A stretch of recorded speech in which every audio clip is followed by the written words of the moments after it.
jaaykatu café bii moom fan yëpp dama ko fiy gis xaaral ma dem la jënd ci moom dara.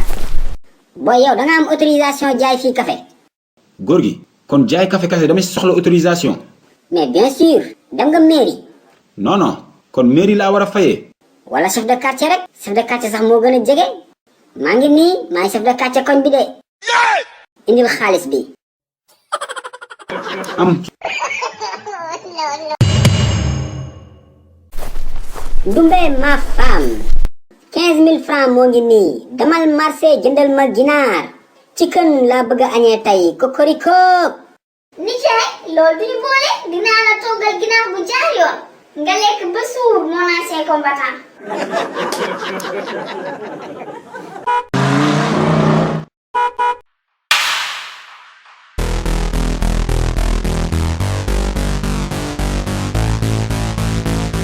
mais Ndumbe ana mburu mi yàq ginaar gi te gisuma fi mburu.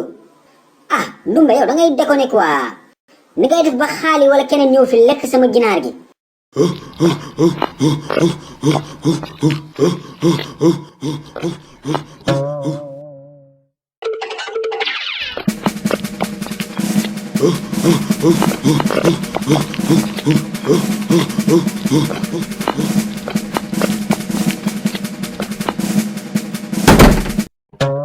Hey Saliou lay daw nii.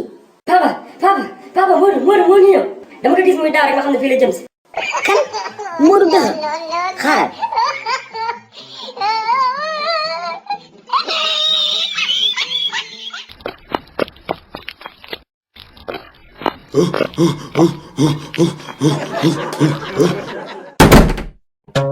salaamaaleykum waa Modou dëgg looy daw nii yow mbaa jàmm la.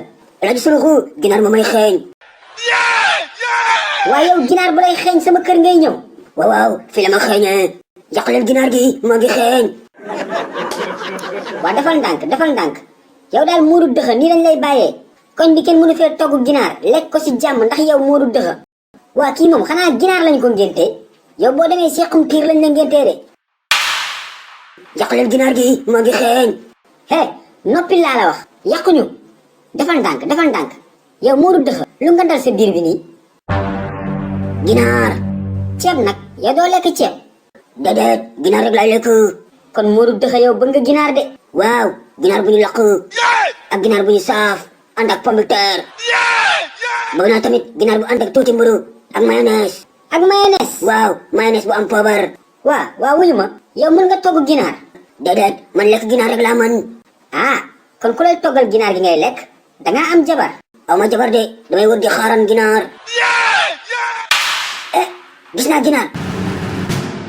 gis naa ginaar bi sa ginnaaw. hey Modou lii du ginaar de boolu ceeb la. ginaar la wax gis naa ginaar. Modou defal ndànk barki téere maam yàlla mbaxalu saalum la du ginaar.